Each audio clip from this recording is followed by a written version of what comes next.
Alors, dernier blitz, je vous demande une dernière fois votre attention. On est maintenant rendu à la synthèse et au consensus de cette journée de forum pour lutter contre l'intimidation.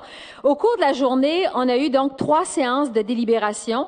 Il y a une synthèse des propos qui ont été entendus dans chacune de ces séances qui vous ont été remise. Donc, vous l'avez eu sur vos tables. Pour chacun des thèmes, on va lire la synthèse ensemble et puis par la suite, je vais inviter les participants autour de la table ici à la commenter. On va aller très rondement. On dispose d'un total de 15 minutes pour chaque thème, présentation et commentaires inclus. Et par la suite, donc, on va y aller avec des interventions d'une durée de 1 minute, pas plus, pour les gens qui veulent intervenir. Évidemment, c'est pas obligatoire.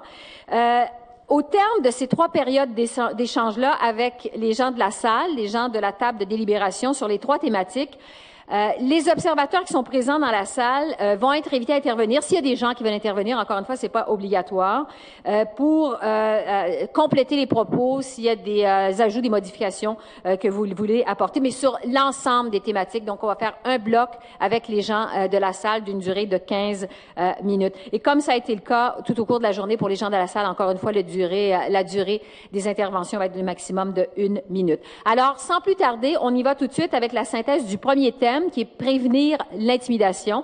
Je vous invite à prendre le document qui vous a été remis sur donc la synthèse en fait de cette thématique-là. On s'est donc entendu sur l'importance de bien définir et documenter l'intimidation. Pour ce faire, bien comprendre pour intervenir, se donner une définition commune de l'intimidation pour avoir un message cohérent, reconnaître toutes les formes d'intimidation, mieux comprendre et évaluer le phénomène, distinguer les termes, violence, intimidation, maltraitance, harcèlement, agression, agressivité, etc. S'attaquer davantage aux comportements d'agression uniques ou répétés plutôt que de chercher à les inscrire dans une définition d'intimidation, de violence ou de conflit. Reconnaître les impacts de l'intimidation sur la santé des individus, comprendre les facteurs de risque et les liens entre ces facteurs, le racisme, le sexisme, l'homophobie, l'agisme, entre autres. Réaliser une analyse fine des données disponibles pour mieux orienter l'action et diffuser les meilleures pratiques. Et vraiment, concernant la diffusion des meilleures pratiques, on est conscient que ça a été soulevé à plusieurs reprises et soyez sans crainte, ça a été bien entendu, on en a pris bonne note. Pour ce qui est de l'importance des responsabilités partagées, pour ce faire, on s'entend sur l'importance de reconnaître le rôle de premier plan des parents et de les mettre au cœur de l'intervention. Travailler avec tous les milieux, y compris les milieux locaux et régionaux. Tous les acteurs sont concernés, doivent être impliqués pour et par, c'est-à-dire pour les jeunes, pour les personnes handicapées, etc. La cyberintimidation concerne aussi tous les milieux et il faut lui donner sa juste proportion. Sur l'importance de sensibiliser, sur le fait que prévenir, c'est sensibiliser, et ce, dès le plus jeune âge. Parler plutôt de civisme et d'entraide, le terme de l'intimidation n'est plus porteur auprès des jeunes. Favoriser l'édification d'une société inclusive qui valorise la diversité, une culture d'égalité et de pacifisme, l'ouverture et le non-jugement. Réaliser une campagne de sensibilisation sur l'intimidation et ses conséquences. Poursuivre la campagne gouvernementale de sensibilisation contre l'homophobie. Axer les politiques et les actions sur le développement d'une société bienveillante et sécuritaire plutôt que sur le phénomène de l'intimidation. Donc, et ça aussi, ça a été souligné à plusieurs reprises. Et encore une fois, on veut vous assurer que ça a été bien entendu. Favoriser aussi et encourager chez les personnes une prise de pouvoir saine. Aider les personnes à reconnaître l'intimidation et à aller chercher de l'aide. Encourager les témoins à briser le silence. On va de l'autre côté de la page. Éduquer et former. Pour ce faire, développer l'affirmation de soi et l'empathie. Faire la promotion des habiletés sociales et de comportements d'entraide. À enseigner dès le plus jeune âge et de façon continue. Former les parents, leur offrir des outils qui sont à leur portée, les impliquer à toutes les étapes. Former les futurs intervenants de toutes les disciplines. Éduquer plutôt que d'imposer de la tolérance zéro. Reconnaître l'importance des adultes comme modèle positif, outiller les adultes qui jouent un rôle auprès des jeunes dans l'espace public, appliquer un code d'éthique dans les milieux sportifs visant à la fois les parents, les enfants, les entraîneurs et les bénévoles, et favoriser le dialogue, la médiation et la justice réparatrice. Concernant l'importance de prévenir, qui est aussi intervenir, sur le fait d'adapter les interventions aux différentes réalités des individus, faire preuve d'ouverture afin de tenter de comprendre ce qui maintient les comportements, Favoriser la concertation des acteurs et la mise en commun de l'expertise existante. Mettre en place une démarche structurée concertée. Évaluer les moyens mis en place, les mesures quantifiables, la reddition de comptes, l'imputabilité de tous les acteurs du milieu. Se doter aussi de règles claires et cohérentes pour éviter les comportements d'intimidation dans le monde réel et virtuel. Se donner les ressources nécessaires pour être capable d'agir.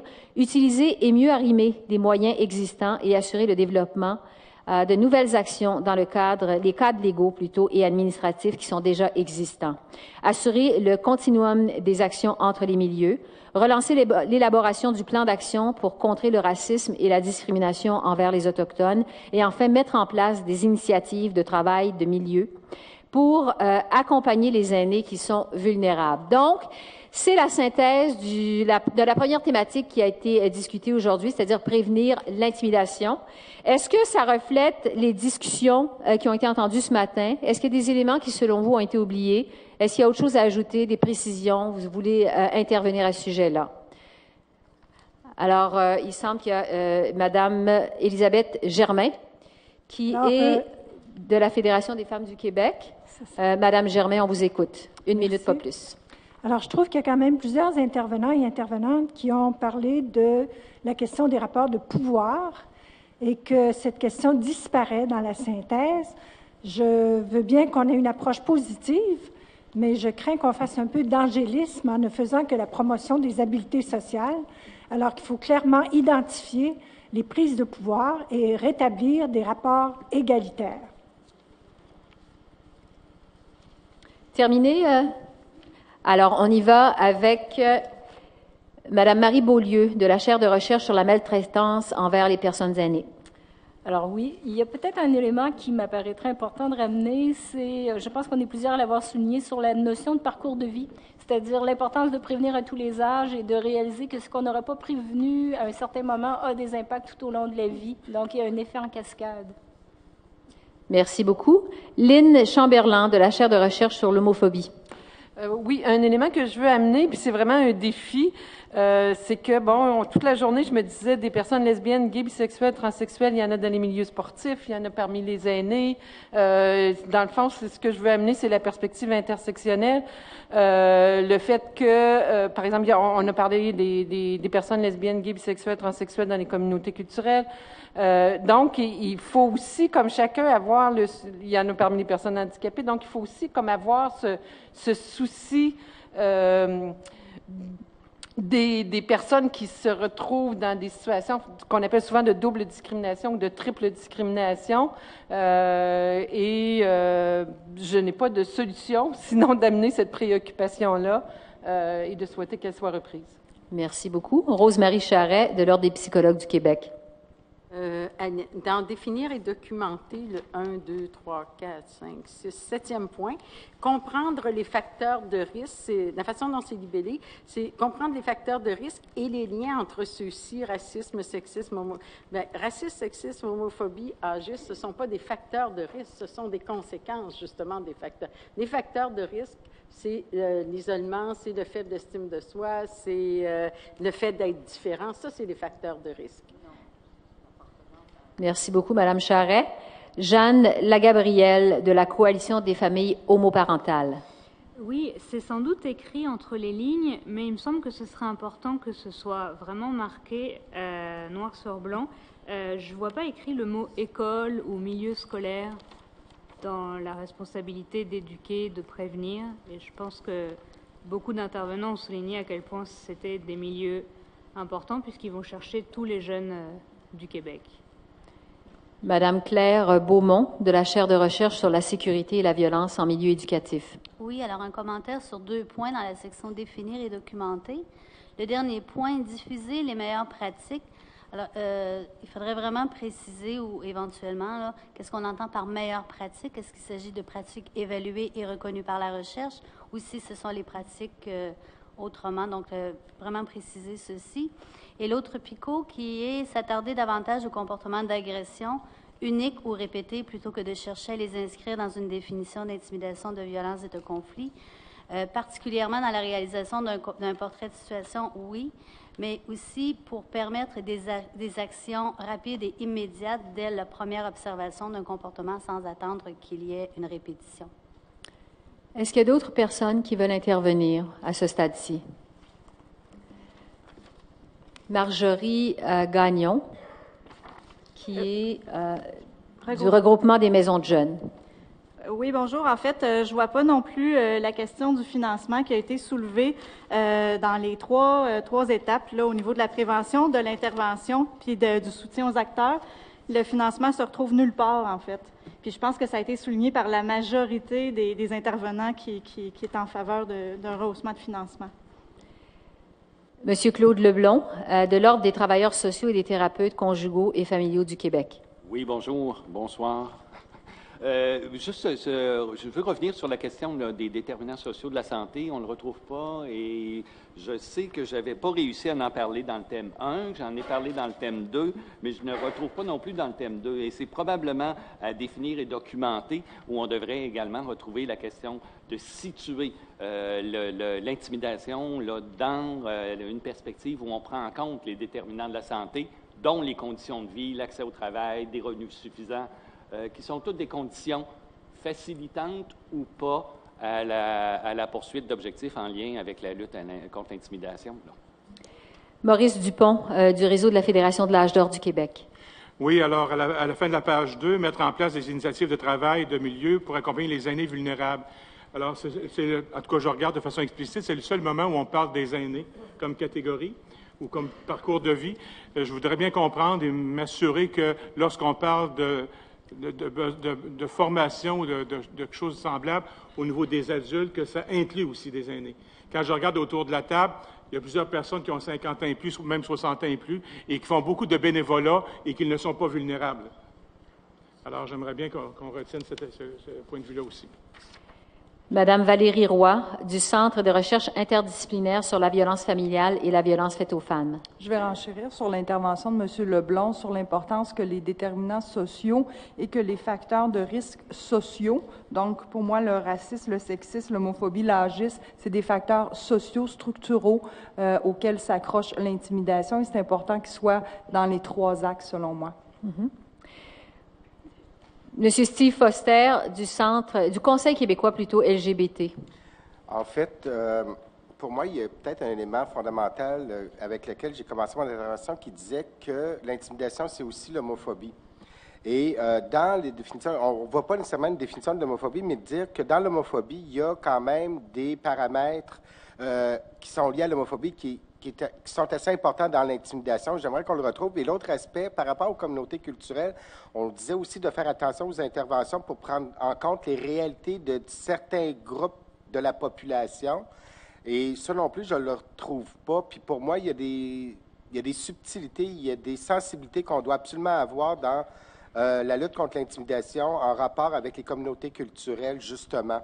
Donc, peut-être juste faire attention, mais pour moi, il est clair que l'intimidation, on doit absolument nommément parler d'homophobie. On ne peut pas en faire une abstraction, parce que si on le fait, on va faire comme on fait historiquement, c'est-à-dire de traiter cette perspective-là comme étant un phénomène à part de l'intimidation. Merci. Merci beaucoup, M. Foster. Donc, ça fait le tour. Juste un mot pour vous dire qu'évidemment, il y a des gens qui ont apporté des précisions. Il y a d'autres personnes qui ont tenu à faire des distinctions. Il y a des gens qui ont voulu apporter des ajouts. Il y a des gens qui ont parlé, des intervenants qui ont parlé d'oublis qui ont été faits. Je veux juste vous assurer, tout le monde, que les responsables de l'organisation du forum ont pris bonne note de vos observations et que la synthèse du premier thème, prévenir l'intimidation, va être ajusté en conséquence. Merci beaucoup. On y va maintenant avec la deuxième synthèse du deuxième thème, forcément de la journée, intervenir efficacement. Donc, je vous invite à prendre le document qui vous a été remis. Donc, on s'entend sur l'intervention qui doit se faire auprès des victimes, des auteurs d'intimidation, des témoins et de leurs proches. Concernant les conditions favorables à l'intervention, mobiliser les milieux et développer une vision systémique, comprendre le contexte pour bien intervenir, prendre en compte les individus en cause, les lieux, les motifs, favoriser les pratiques collaboratives, renforcer la complémentarité, la coordination de l'ensemble des services et recours et assurer la cohérence des actions en matière d'intimidation. Résister à la tentation du mur à mur.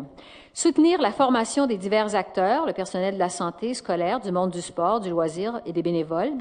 Établir des procédures d'intervention claires, les faire connaître, déterminer les rôles et les responsabilités de chacun, prévoir l'évaluation des actions posées et apporter les ajustements nécessaires, recenser et diffuser les bonnes pratiques, rendre accessible l'information à l'ensemble de la population, un élément qui a été vraiment apporté à plusieurs reprises, qui, vous allez voir, se recoupe un peu partout.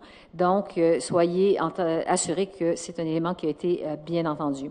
Concernant la dénonciation et la déclaration de l'intimidation, on s'entend sur encourager et soutenir la déclaration des actes d'intimidation dans tous les milieux, scolaires, santé, travail, hébergement, etc. Mettre en place des mécanismes de dénonciation efficaces, les faire connaître, assurer la confidentialité, créer un climat de confiance, valoriser le rôle des témoins en raison de l'impact important de leur intervention ou leurs interventions, permettre de lever le secret professionnel chez les intervenants témoins de gestes d'intimidation. Concernant la législation maintenant, légiférer n'est pas toujours la solution. Les orientations des politiques, des programmes, des plans d'action et des mécanismes permettent aussi d'intervenir efficacement. Il y a quelqu'un qui a proposé d'adopter le règlement encadrant les ententes de collaboration entre les milieux scolaires et policiers, règlement prévu dans une disposition de la loi sur l'instruction publique visant à prévenir et à combattre l'intimidation et la violence, et modifier la loi sur la sécurité dans les sports afin d'y inclure la notion d'intimidation et d'abus. Concernant le plan d'action maintenant, assurer la concertation des actions, leur continuum dans les différents milieux afin de créer des communautés bienveillantes, faire connaître et reconnaître les actions et les ressources existantes.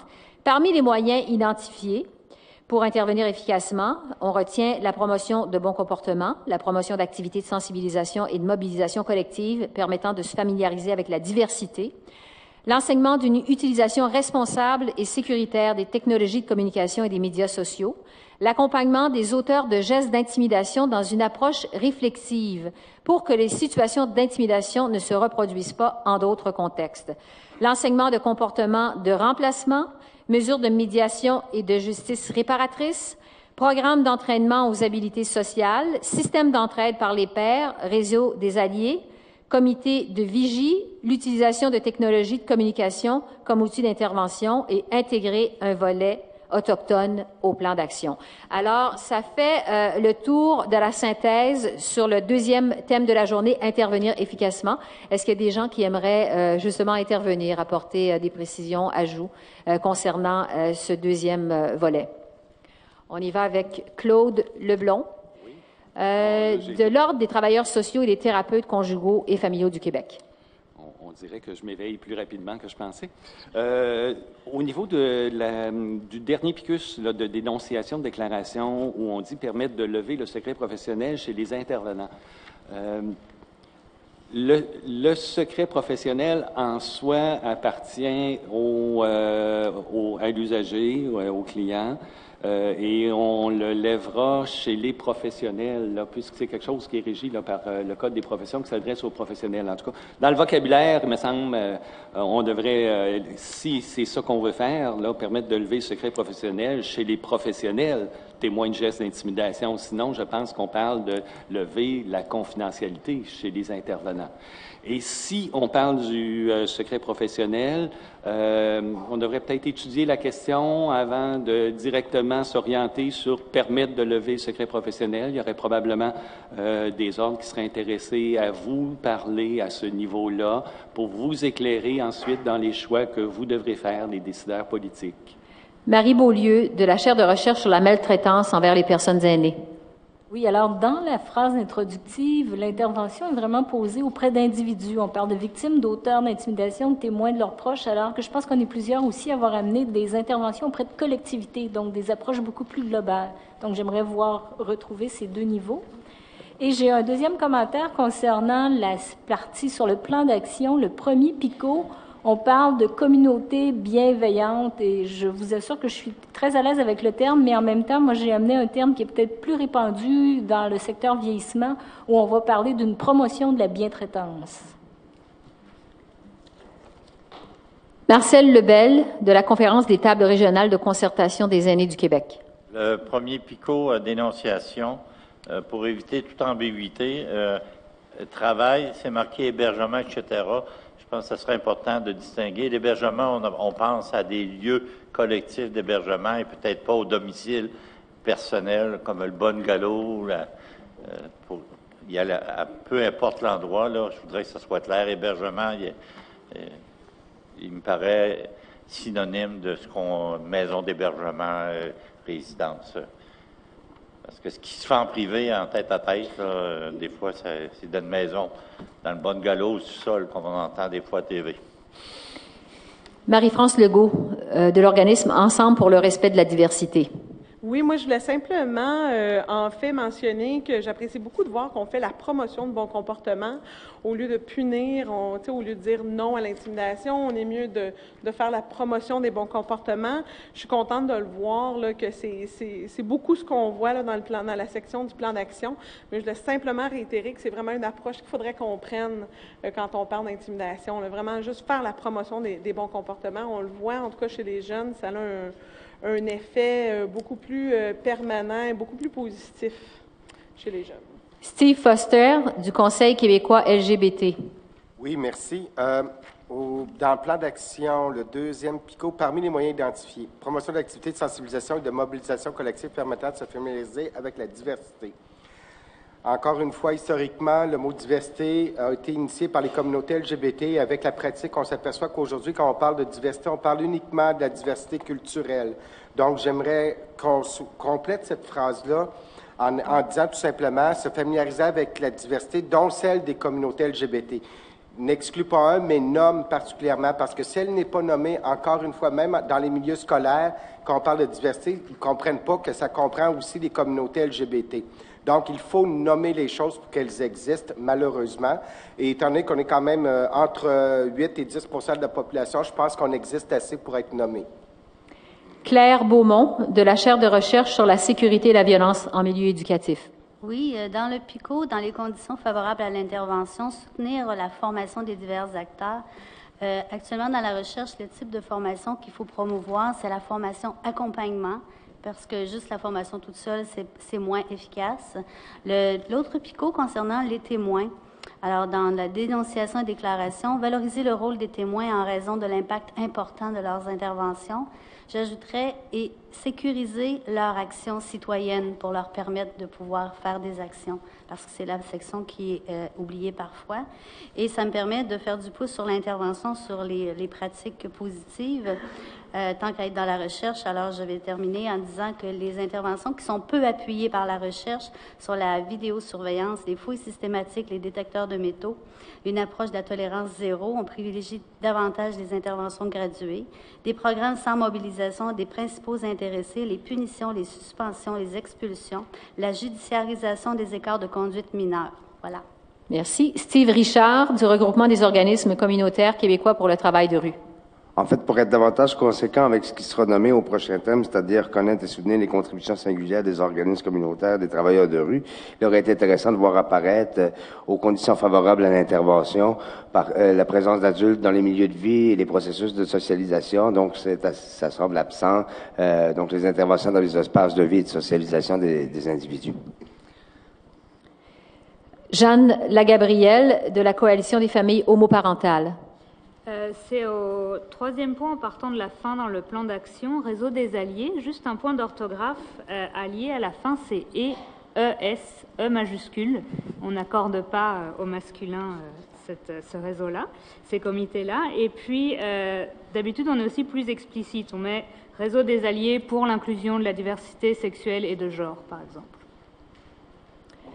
Valérie Roy, du Centre de recherche interdisciplinaire sur la violence familiale et la violence faite aux femmes. Un peu dans le même sens que tantôt, dans le plan d'action, l'essentiel des moyens identifiés sont centrés sur les acteurs directs. Donc, la personne intimidée, la personne qui intimide. Il y a quelques actions collectives qui sont mentionnées, mais je pense que c'est important aussi qu'il y ait des actions qui s'adressent aux causes structurelles, aux facteurs de risques sociaux. Madame Beaulieu a, entre autres, fait une intervention dans ce sens-là, et je pense que ça devrait apparaître dans les actions, dans le plan. Merci. Alors, ça fait... Est-ce qu'il y a quelqu'un d'autre qui veut... OK, on va y aller avec une dernière intervention. Élisabeth Germain, qui est de la Fédération des femmes du Québec. Je remarque que le soutien, l'accompagnement à long terme des personnes attaquées a disparu.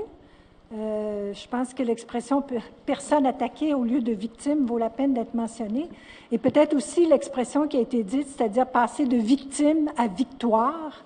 Je trouve que le jeu de mots est intéressant et on pourrait le ramener. Merci. On va en prendre un dernier. On a le temps pour Monsieur David Sédaou de l'Association des commissions scolaires anglophones du Québec. Merci beaucoup. Troisième PICO sur le plan d'action. Premier PICO vide. Est-ce qu'on parle de promotion de bons comportements ou comportements appropriés? Je vous laisse la question. Merci beaucoup, Monsieur Daou. Donc, ça fait le tour des interventions autour de la table.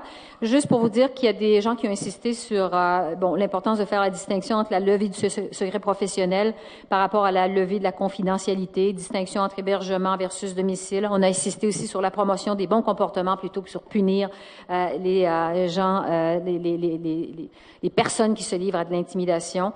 Une personne aussi a parlé de l'importance de nommer la diversité en ce qui a trait au groupe LGBT. Concernant le plan d'action, il y a eu des interventions également. On a demandé quelques ajouts et des questions. Alors, ça fait le tour de la synthèse concernant la deuxième thématique. On va y aller tout de suite avec la synthèse de notre troisième thématique de la journée, soutenir les acteurs. Alors, encore une fois, je vous invite à prendre le document qu'on vous a remis. On s'entend donc sur le fait que le soutien des acteurs doit s'inscrire dans la continuité des actions qui sont mises en place. Concernant la nécessité d'améliorer l'information, remédier à la sous-utilisation et à la méconnaissance des mécanismes existants, assurer la compréhension des encadrements légaux, développer et offrir des outils d'éducation juridique vulgarisés, répertorier les bonnes pratiques et les ressources existantes, développer des stratégies de communication pour rejoindre les aînés, aborder différentes thématiques qui préoccupent les jeunes à l'école, par exemple l'éducation à la sexualité, les dépendances, le suicide, etc. En ce qui a trait à soutenir le travailler ensemble ou l'importance de travailler ensemble, tous les acteurs se sentent interpellés par la lutte contre l'intimidation et expriment le désir de travailler ensemble. Favoriser le travail intersectionnel à tous les niveaux, s'assurer de la complémentarité des interventions, assurer le soutien à l'accompagnement, inscrire l'intimidation à l'ordre du jour des différentes tables de concertation déjà existantes. Concernant la nécessité d'impliquer tous les acteurs maintenant, il faut favoriser l'action citoyenne, impliquer les parents, ce qui est un incontournable, favoriser l'implication des jeunes dans toute démarche de prévention, mettre à profit les groupes de la société civile dans l'intervention, reconnaître et soutenir les contributions singulières des organismes communautaires et des travailleurs de rue, ne pas oublier les bénévoles parmi les acteurs à soutenir, impliquer le réseau municipal dans le soutien de l'action citoyenne, consulter les Autochtones dans l'élaboration du plan d'action.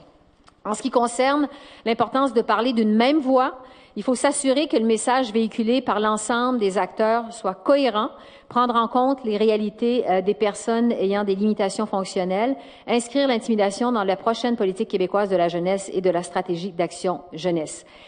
En ce qui a trait à l'importance de soutenir les compétences des acteurs, on a donc discuté de l'importance de donner aux acteurs les moyens d'agir et les soutenir en continu, développer des outils d'intervention adaptés aux différentes réalités des personnes et des milieux, développer le sentiment de compétence chez les intervenants et les bénévoles, intégrer la notion d'intimidation et de cyberintimidation dans la formation des intervenants, formation initiale et en continu, inclure l'intervention auprès des témoins dans la formation, mettre en place des communautés de pratique, encourager les ordres professionnels à soutenir leurs membres en matière de lutte contre l'intimidation. Et le dernier point, quant aux travaux nécessaires, on a discuté de l'importance de poursuivre le développement des connaissances sur l'intimidation sur toutes ses formes, sous toutes ses formes plutôt, mieux comprendre les trajectoires de violence et d'intimidation, documenter les bienfaits de l'inclusion, faire un portrait de la situation en milieu universitaire, poursuivre les recherches, actions sur les besoins des aînés, comment bien rejoindre les parents également, assurer l'évaluation de l'impact de la loi 56 et prévoir l'évaluation des mesures du plan d'action à venir. Alors, ça fait le tour de la synthèse concernant la troisième thématique, soutenir les acteurs. Est-ce qu'il y a des gens autour de la table qui veulent ajouter des choses? On y va avec Mme Lynne Chamberlain. Je pense que le modèle de recherche-action, il s'applique aux besoins des aînés, mais il s'applique aussi dans d'autres secteurs. Puis moi, j'ai entendu aussi beaucoup d'intervenants dans la journée faire allusion à des études, des chercheurs faire allusion à travailler avec des partenaires. Alors, je pense que ça ne devrait pas être restreint aux aînés, ça devrait être plus large que ça. Monsieur Daryl Barnabo, de la table de concertation des organismes au service des personnes réfugiées et immigrantes. En fait, je proposerais tout simplement d'impliquer aussi le réseau des organismes, en fait, travaillant auprès des personnes réfugiées et immigrantes qui sont souvent, effectivement, touchées par cette problématique-là. Donc, il faut que ça ressorte à quelque part, même quand on parle de diversité, à d'autres places, il faut qu'on parle de diversité culturelle, comme dans ces milieux-là, il faut qu'on voit qu'il y a un réseau de personnes réfugiées et immigrantes qui composent la société également.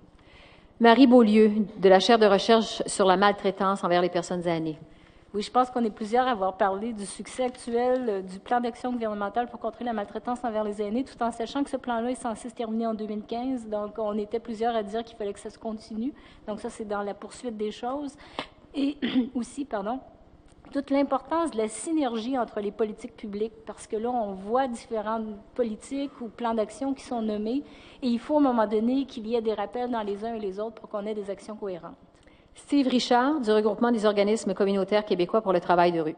Oui, en ce qui a trait à soutenir les compétences des acteurs, j'aurais aimé voir apparaître tout le soutien au regroupement et aux associations en tant qu'espace de transfert, de partage de connaissances et d'expertise développée. Merci. Alexis Tremblay, de la Fédération étudiante collégiale du Québec. Merci. Juste souligner que j'étais vraiment très, très content de voir, dans la section « Parler d'une même voix », inscrire l'intimidation dans la prochaine politique québécoise de la jeunesse, dans la stratégie d'action jeunesse. Je crois que c'est vraiment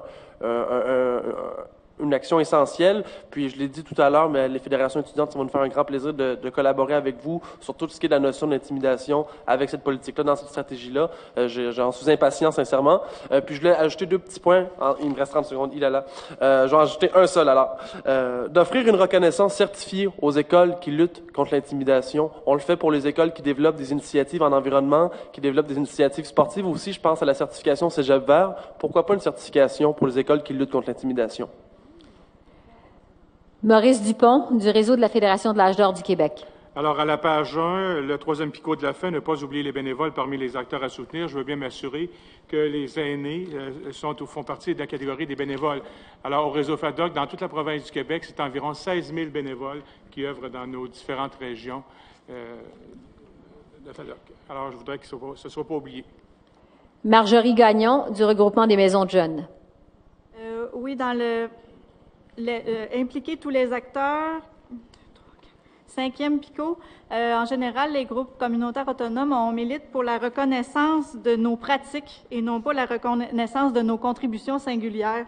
C'est un petit peu, c'est une question de terminologie, mais quand même, faire reconnaître nos pratiques, c'est important pour nous. Puis je vois nulle part non plus dans tout le document aucune mention, du moins, peut-être je me trompe, là, je suis peut-être un peu fatiguée, mais aucune mention d'appui, de quelconque appui aux personnes les plus vulnérables de notre société qui vivent de l'isolement, de l'exclusion sociale, de la pauvreté ou qui ont des problèmes de santé mentale. Je ne le retrouve pas là-dedans.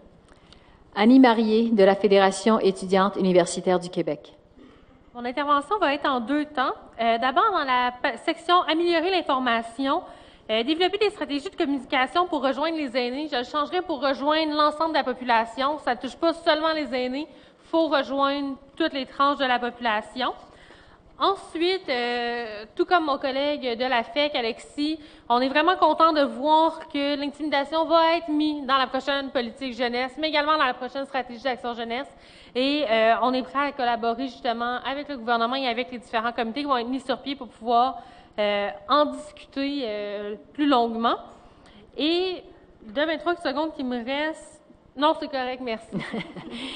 Sylvain Gervais, du regroupement des Auberges du Cœur.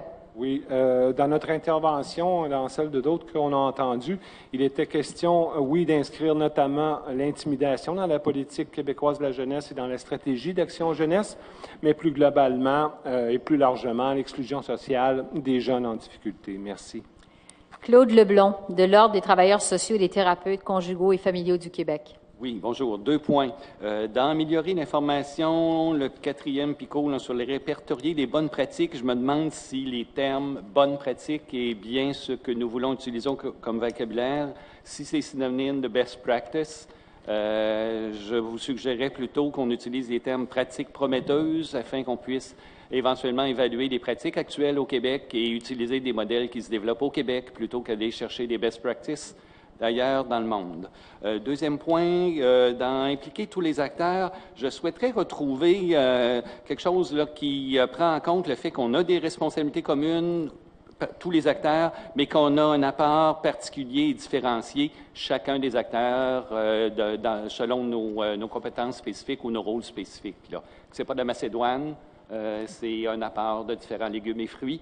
Et qu'il faut faire attention, mais si c'est des pommes dont j'ai besoin, je suis mieux de manger des pommes. Charlene Day, de l'Institut Pacifique. Oui. Dans améliorer l'information, le 4e PICO, répertorier les bonnes pratiques ou les pratiques prometteuses et les ressources existantes, et j'insisterai, les diffuser ou disséminer. J'ajouterais peut-être un élément aussi. Je pense qu'il faut qu'il y ait quelqu'un ou une instance ou un lieu qui se porte, qui assume un certain leadership dans la diffusion de cette information-là. Je ne sais pas, c'est une suggestion, là, ça avait été mentionné, de peut-être l'ajouter. Et je crois qu'il faut faire ressortir davantage le besoin de donner du temps et des ressources pour mettre en œuvre toutes ces actions-là. Là. La liste est assez impressionnante. Élisabeth Germain, de la Fédération des femmes du Québec. Alors, je vais risquer de reparler de féminisation. Je souhaiterais fortement que les titres en particulier, mais l'ensemble des textes soient féminisés, soutenir les acteurs et les actrices, parce que les actrices deviennent facilement invisibles, et particulièrement quand on parle des personnes aînées, mettre les aînés au masculin quand on sait fort bien qu'il y a une majorité de femmes aînées, ça fait oublier cette majorité féminine. Louise Chabot, de la Centrale des syndicats du Québec. Oui, dans améliorer l'information, écoutez, c'est vrai que c'est pas très grave, mais quand on parle d'outils d'éducation, je pense que ça a été nommé des outils d'éducation juridique vulgarisés, mais quand on parle d'outils d'éducation, je pense qu'on devrait envisager plus large que juste les outils juridiques. Je pense que le besoin d'outils d'éducation vulgarisés va demeurer en termes d'accès à l'information quand on pense à toutes celles et ceux qu'on veut rejoindre. Je suis peut-être pas dans le bon bloc, vous m'en excuserez, mais considérant qu'il existe déjà une loi au niveau du réseau scolaire, mais qui ne s'applique pas en formation professionnelle, pas en formation des adultes, est-ce qu'il y aura lieu de voir dans l'évaluation de cette loi-là, de l'élargir? Parce que de plus en plus de jeunes qui fréquentent ces institutions, je pense que ça ne devrait pas être exclu.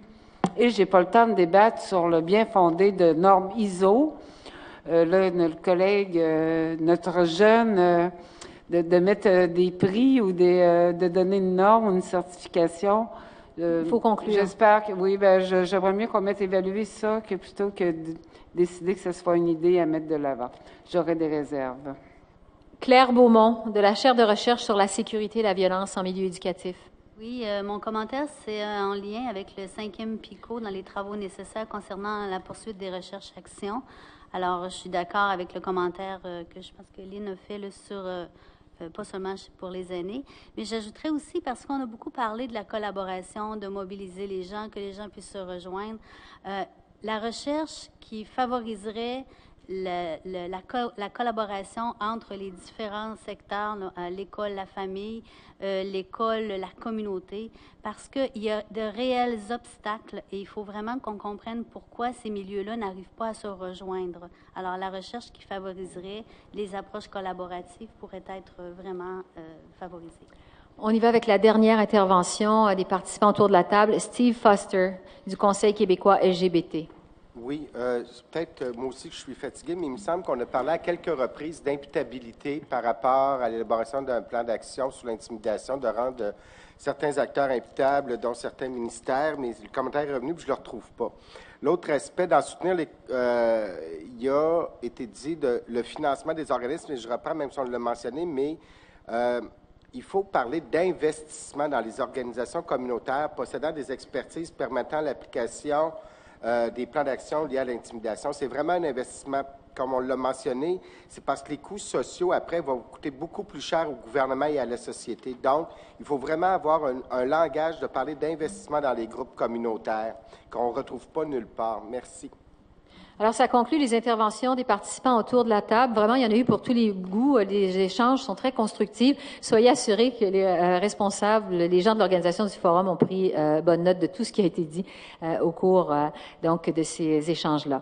On va maintenant entendre les participants de la salle. J'inviterai les gens qui veulent intervenir sur les 3 synthèses. Vous avez pris connaissance, comme nous, donc des synthèses sur les 3 thèmes. Ceux qui veulent intervenir, de se diriger, je vous inviterai à vous diriger vers les micros. Pour l'instant, il ne semble pas qu'il y ait des gens qui veulent intervenir. Alors, je vous donne quand même le temps de le faire, là, si vous voulez y aller. Si vous avez des précisions, est-ce que, donc, les gens dans la salle, ça reflète les discussions de la journée? Est-ce que vous pensez qu'il y a des éléments qui ont été oubliés? Est-ce qu'il y a des choses à ajouter, des choses à retrancher? Alors, il y a des gens, finalement, qui se dirigent vers le micro, des gens de l'audience. Madame, on vous écoute. Allez-y. Oui, bonjour. Diane Prudhomme, Regroupement des maisons pour femmes victimes de violences conjugales. En fait, c'est quand on revient à la définition de rapport de pouvoir et que je vois le plan d'action, et dans le plan d'action, je vois, parce qu'un rapport de pouvoir, pour moi, c'est nécessairement, il faut qu'il y ait une tierce personne. Ce n'est pas quelque chose qui se règle entre 2 personnes de bonne volonté. Donc, je trouvais qu'on avait des mesures de médiation, on avait un système d'entraide par les pairs. Je trouvais ça un petit peu inquiétant. Je me demandais, parce que il y a quand même toute la notion de sanction ou de conséquence au fait d'avoir posé des gestes de violence, d'intimidation. Et j'aurais aimé ça qu'on le voit. La même chose pour le soutien et le renforcement des victimes. J'aurais aimé ça aussi qu'on puisse le voir dans le plan d'action. Merci beaucoup, Madame Prudhomme. On va y aller de l'autre intervention. On vous écoute. Marie-Laine Léger de la Fondation Plein Pouvoir Kid Power. Alors, c'est dans la section « Prévenir l'intimidation, éduquer et former ».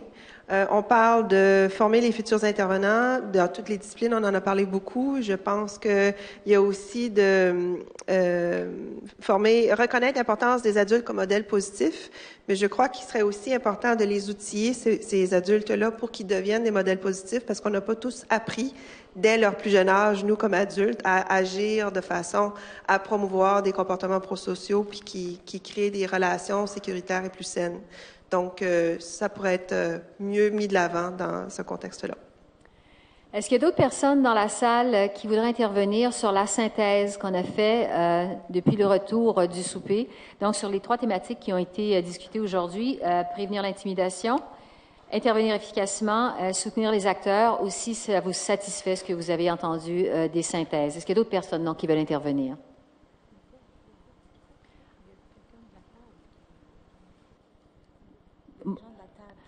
Bon, alors, vu que ça semble être réglé du côté des gens de la salle, on va revenir du côté de la table puisqu'il nous reste quelques minutes. On va y aller avec Marcel Lebel qui voudrait ajouter quelque chose. Monsieur Lebel est de la Conférence des tables régionales de concertation des aînés du Québec.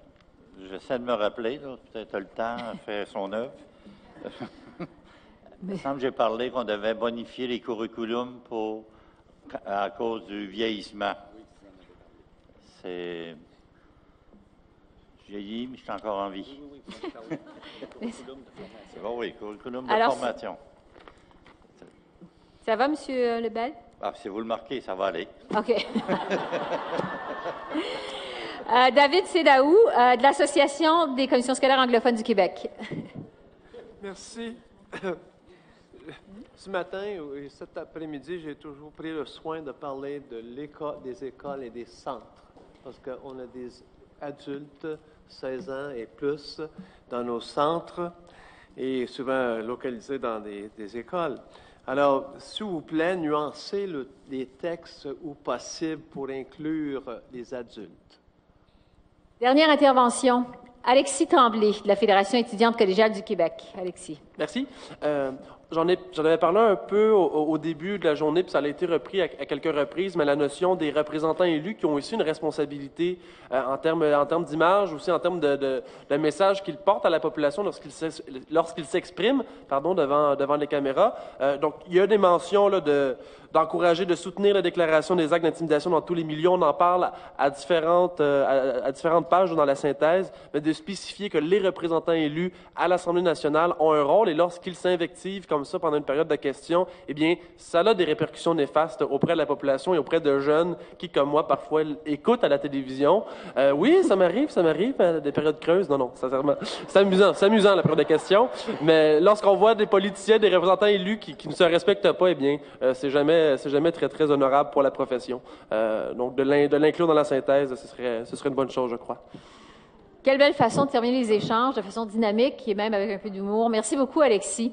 Donc, ça termine les échanges, les discussions quant aux synthèses des thématiques qui ont été abordées au cours de la journée. On en est maintenant à la clôture de ce forum. J'invite la ministre de la Famille, ministre responsable des aînés et ministre responsable de la lutte contre l'intimidation, Madame Francine Charbonneau, à prendre la parole. Madame Charbonneau. Bonsoir. Merci.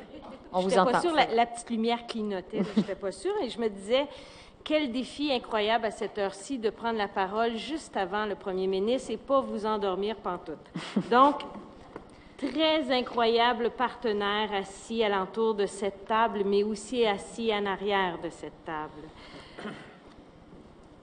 Nous arrivons maintenant au terme de cette journée riche en délibérations qui constitue une étape charnière dans cette lutte que nous menons tous ensemble, c'est-à-dire la lutte contre l'intimidation. Encore une fois, merci à toutes les personnes ici présentes qui ont répondu à notre invitation et qui ont passé la journée avec nous. Je fais une parenthèse. Vous avez compris qu'à cette heure-là, je vais lire un texte, mais je vais me permettre quelques parenthèses, une entre autres pour vous rassurer. Nous avions invité des représentants des différentes organisations des villes, donc la FQM et l'UMQ étaient invités.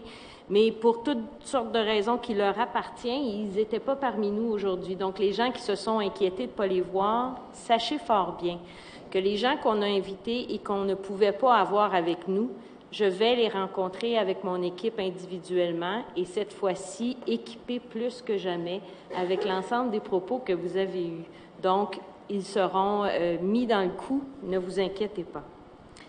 Un merci sincère à mes collègues de l'Assemblée nationale, ceux qui sont restés avec nous depuis le début. Donc, Lise, Mathieu, Mme Massé a dû quitter rapidement. Elle avait un engagement, mais elle a été quand même avec nous longtemps.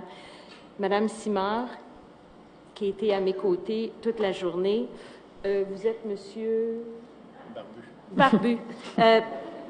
Mon chef, Monsieur Philippe Couillard, et nécessairement, on ne peut pas passer sous silence les ministres qui sont passés ici avec nous, donc je vous les nomme pour vous les rappeler. Un merci particulier à Mme Vallée, Mme Thériault, Mme Charlebois, Mme Verle, M. Moreau et l'homme qui finit la soirée avec nous, M. Bolduc. Merci à mes collègues d'avoir été là. Aujourd'hui, nous avons fait la preuve que nous sommes toutes et tous dans la même équipe dans la lutte contre l'intimidation. Lors de l'annonce de la tenue de ce forum en juin dernier, le premier ministre soulignait qu'il souhaitait mobiliser toutes les forces du gouvernement.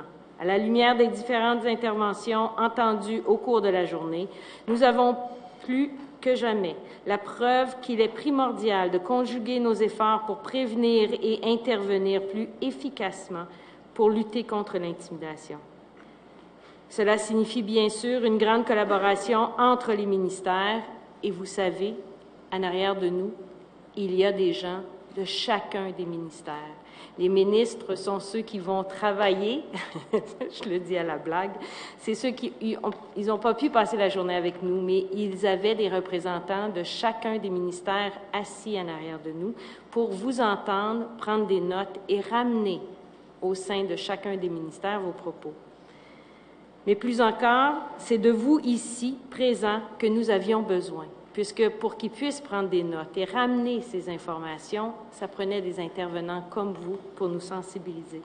Pour mener cette lutte Comme il se doit, il nous faudra la contribution de chaque citoyenne et de chaque citoyen. Au terme de cette journée, je crois que la mobilisation est déjà commencée et elle est loin d'être terminée. Merci à toutes les personnes qui ont suivi en direct les échanges de cette journée sur le web.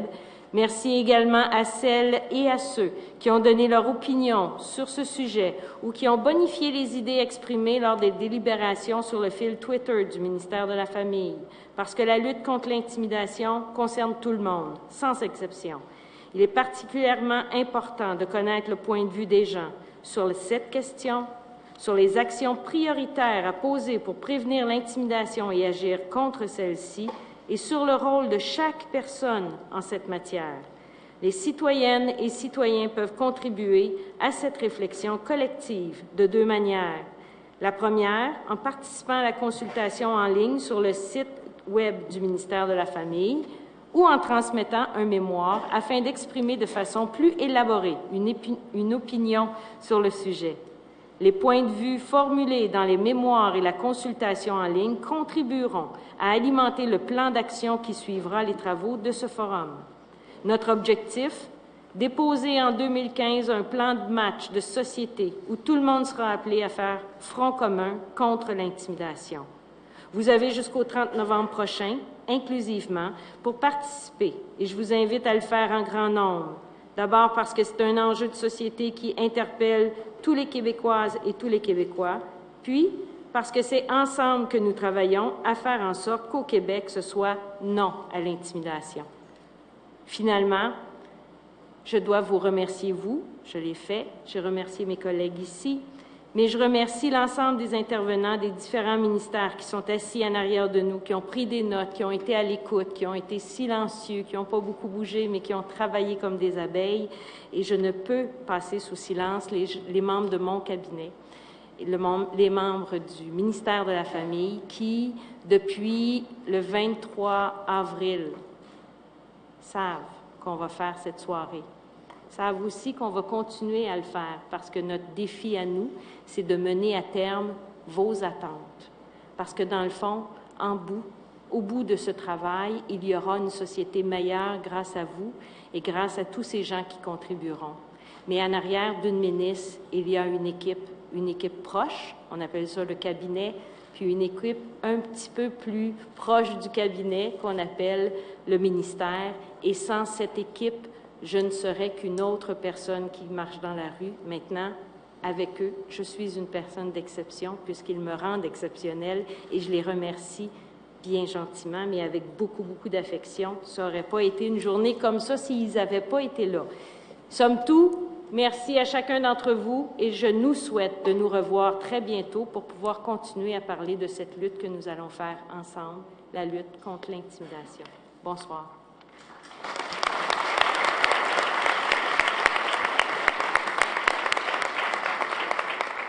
Merci, Madame la ministre. Il revient maintenant au Premier ministre du Québec, M. Philippe Couillard, à vous adresser le mot de la fin. Merci, Esther. Et je pense qu'on devrait d'abord tout ensemble, remercier et féliciter notre animatrice qui a été là du début à la fin avec autant d'intensité. Bravo. Merci beaucoup. Merci. Également Francine, Caroline, mes collègues et toutes les équipes dans l'arrière de nous qui ont fait en fait tout le travail depuis des semaines qui nous amènent ce soir à ce forum. Mes collègues de l'opposition, merci d'avoir été présents aujourd'hui. Tu as raison, Alexis, pour la période de questions. J'arrête pas de leur dire. Mais tu as vu, aujourd'hui, le travail n'est jamais terminé. Toujours à prendre. Mais on est conscient de ce que tu dis, puis je dois dire qu'on fait de plus en plus d'efforts pour ça. Les trois témoins également qu'on a eu aujourd'hui. Jenny, d'abord, qui nous a parlé de la réalité du peuple autochtone, et c'est quelque chose qui est revenu à plusieurs reprises par la suite, qui, tristement et paradoxalement, a été, dit-elle, intimidée à cause de son bel accent inou, un bel accent chantant, je trouve, c'est beau à entendre. Ça a été la raison de son intimidation et d'autres facteurs, bien sûr, puis elle a transformé ça en victoire, elle aussi, en revenant aux études et en mettant une intervenante qui aide les gens dans des situations semblables. La petite Émilie, 10 ans, quelle joie de vivre, évidente, et pourtant, elle aussi a vécu ce phénomène, et elle aussi a aidé un autre enfant. Je ne crois pas qu'elle l'ait dit dans son témoignage, mais Elle a par la suite aidé une autre jeune fille qui vivait la même chose qu'elle. Charles-Antoine, qui nous a introduit, en tout cas qui m'a introduit, moi, à la notion d'intimidation indirecte. Ce qu'on dit aux autres qui sont dans la même situation que nous a un impact sur nous également. Il l'a très bien expliqué. Il nous a raconté, et ça doit être dur pour lui, puis il le fait régulièrement, qu'il s'est rendu, lui, au bord du gouffre. Hein. Il a fait un pas vers l'arrière, heureusement. Et maintenant, lui aussi, est de ceux qui ont transformé le statut de victime en une belle victoire. Je voulais également vous féliciter, les participants et les participantes. Vous avez été là du début à la fin. On se faisait des petites gageures en revenant de souper. Pensez-vous qu'ils vont tous encore être là au retour? Et j'ai été vraiment impressionné quand j'ai vu les chaises presque toutes remplies, incluant les gens qui sont dans le fond de la salle, bien sûr, encore avec nous. Ce que je voudrais vous faire, c'est peut-être une sorte de tableau impressionniste de ce que moi j'ai retiré de cette soirée. Ça ne s'arrête pas là. Parce qu'il y aura d'autres rencontres, il y aura d'autres annonces au cours des prochaines semaines. La consultation se continue. Et l'événement lui-même, je crois, fait partie de l'histoire qu'on va raconter. Cet événement qui, j'ai l'impression, vous a permis, chacun et chacune d'entre vous, de connaître des organisations ou des personnes mieux ou pour la première fois et, par la suite, établir ce réseau qui est si important. D'ailleurs, je parlais avec Mme Charbonneau de la possibilité, je pense qu'on va travailler là-dessus, vous savez, ce site web intimidation.gouv.qc.ca, pourquoi pas le rendre permanent, mettre des liens pour chacun et chacune de vos organisations, qu'on puisse vous amener à entrer en réseau, et on verra comment on peut développer ça par la suite. La consultation, elle se poursuit jusqu'à la fin novembre, n'est-ce pas, Francine, jusqu'au 30 novembre. Demain, ce que je ferai avec les collègues d'opposition, on fera une petite rencontre pour vraiment avoir leur opinion également et on donnera quelques orientations. Mais encore une fois, l'histoire ne se termine pas demain matin. Ça va aller après la fin des consultations de la fin novembre. Peut-être mon éducation cartésienne, moi j'aime bien définir le problème avant d'essayer de le régler. J'ai beaucoup aimé les efforts qu'on a fait de définir de quoi nous parlions. J'ai retenu quelques éléments. La prise de pouvoir sur autrui, parce qu'on veut gagner quelque chose par la domination. J'ai trouvé que ça résumait bien le problème. C'est certainement pas complet, mais c'est une partie de la définition, certainement. On a appris aussi, j'ai appris que ça change avec le temps. Des fois, on peut changer de rôle, de passer de l'intimidé à l'intimidateur ou vice-versa. Et que 85% des épisodes se déroulent avec des témoins. Ça, pour moi également, c'est une notion que je retiens, qui est importante, parce que ça veut dire que ces témoins font partie de l'histoire et vous êtes plusieurs à en avoir parlé. Une autre façon, puis M. Leblond va être content parce que moi, j'ai l'habitude d'aborder ces questions de cette façon également, même avec mes collègues dans les réunions du cabinet, de parler des déterminants de la santé. C'est une notion très large. La définition de la santé prise beaucoup plus largement que le réseau de la santé ou le réseau de soins. C'est la définition de bien-être complet que l'OMS a donnée il y a bien des années. Et les déterminants de la santé sont tels que le réseau de la santé lui-même n'est responsable que d'environ 30% de l'état de santé d'une population. D'autres facteurs beaucoup plus importants en termes de causalité entre les interventions d'une société et son état de santé sont bien sûr les individus, l'âge, le sexe, le niveau socio-économique, l'environnement physique et l'éducation. On a parlé beaucoup d'éducation aujourd'hui, mon cher Yves. La qualité et la solidité des liens sociaux et l'intervention éducative de la petite enfance. Et je pense qu'il y a une littérature mondiale actuellement qui montre que le devenir de l'individu est fortement coloré par les expériences de la petite enfance, qu'elles soient bonnes ou malheureusement parfois mauvaises. Pourquoi? Parce que c'est là qu'on apprend les comportements, c'est un terme technique un peu, puis il faudra l'expliquer lorsqu'on en parlera au public, mais les comportements prosociaux, par opposition, je suppose, aux comportements antisociaux. Et si j'avais à dire quelle est la qualité qu'il faut développer davantage dans notre société, je dirais dans nos sociétés, parce que le Québec n'est pas unique avec ce problème. Je trouve que nos sociétés, surtout les sociétés occidentales très industrialisées, ont un grand déficit d'empathie. La qualité de l'empathie est quelque chose qu'on n'apprend plus, qu'on ne reconnaît plus, qu'on ne développe plus. Et je pense qu'il faudrait s'y remettre. Et je pense qu'au Québec, comme on a plus de cohérence pour plusieurs raisons que d'autres sociétés ensemble, on devrait s'y mettre particulièrement. L'empathie, ça vient de in pathos, ce qui est ressenti à l'intérieur, mais ce qui est ressenti de l'autre également à l'intérieur. Savoir reconnaître chez les autres l'émotion, l'influence de ce qu'on dit, la façon dont on agit, c'est une compétence sociale qui n'est pas innée, qui peut parfois l'être, tant mieux pour ceux ou celles qui l'ont de façon innée, mais certainement qu'il faut développer. Il y a toute cette question du retrait social, de l'apprentissage, j'allais dire de la diversité, mais je dirais des diversités, et notamment celle de la communauté, bien sûr, LGBT, mais l'ensemble des diversités d'une société, y compris les diversités culturelles, font partie de ce qu'il faut apprendre également à connaître et à apprécier. Cette culture d'égalité, des différences, Tout ça fait partie d'un bagage qu'on veut donner à nos enfants et aux Québécois et aux Québécoises d'aujourd'hui et de demain.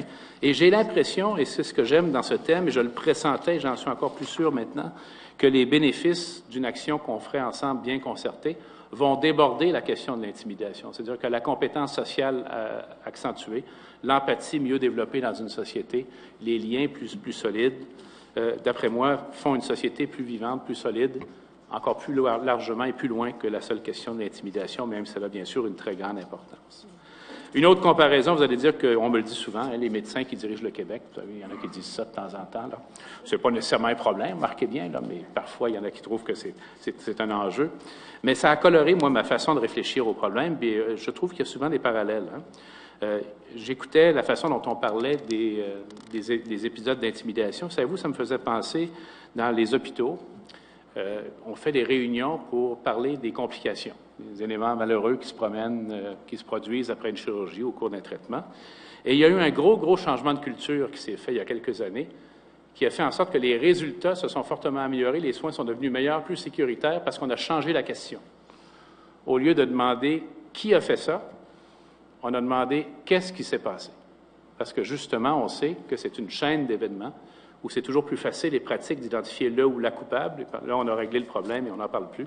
Mais si on aborde ça de façon plus complexe et plus longue, comme une chaîne d'événements, on approche davantage de la solution. Alors, les grands thèmes, puis on aura l'occasion d'y revenir, il y a certainement nécessité.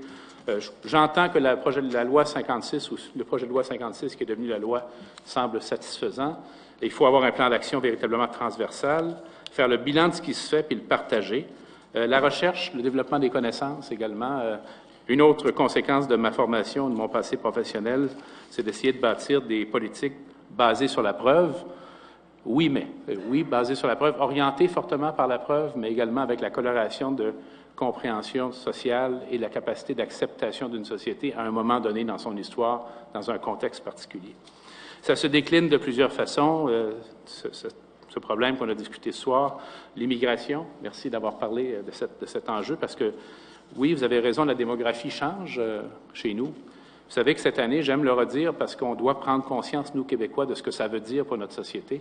C'est la première année, cette année, où le nombre de personnes âgées de 15 à 64 ans est moindre que l'année dernière. C'est la première fois que ça se produit au Québec depuis qu'on fait des statistiques de population. Ça a une influence considérable sur notre société, même son économie, la capacité qu'on a de mieux réussir.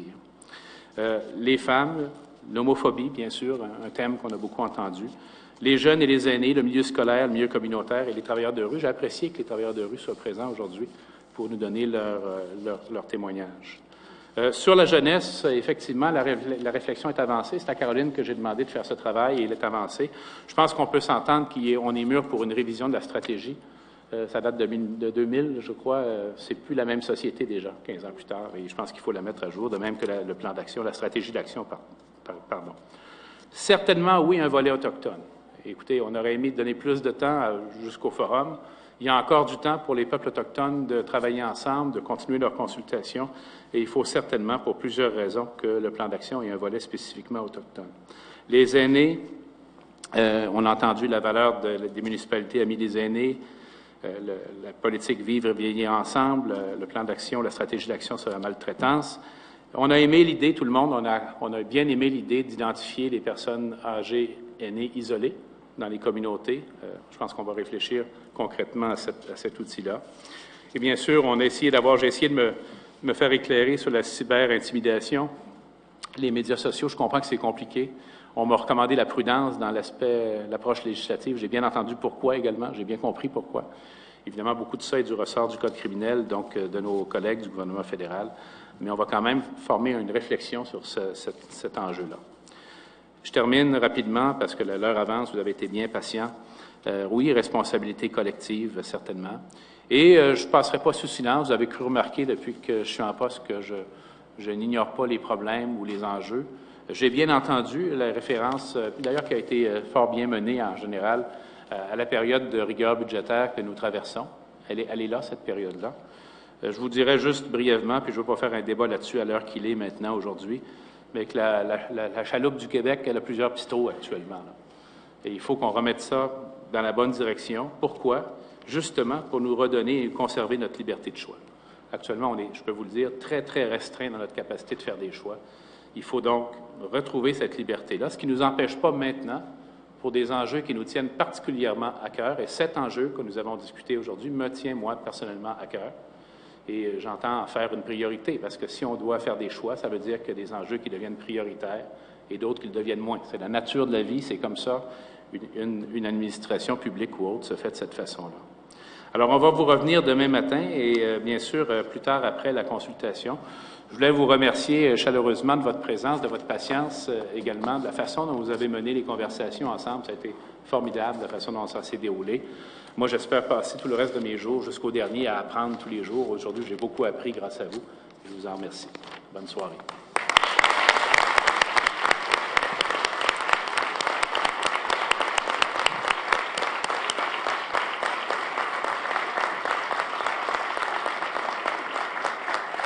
Merci, Monsieur le Premier ministre. Il me reste juste une information d'ordre général à vous donner. Pour vous dire que les interventions qui ont été entendues pendant le forum tout au cours de la journée vont être disponibles sur le site YouTube du ministère de la Famille à compter du jeudi 9 octobre prochain. Donc, c'est là-dessus que se termine le forum. Il me reste plus qu'à remercier vraiment tout le monde autour de la table, les gens dans la salle. Il y a plein de gens qui sont venus me voir au cours de la journée pour me féliciter pour mon animation. J'ai aucun mérite. Vous avez été une salle absolument intelligente, allumée, disciplinée. Ça a été vraiment super.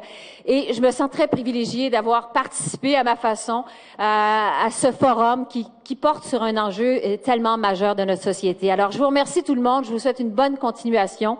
Je vous dis bonne fin de soirée et à une prochaine. Merci beaucoup.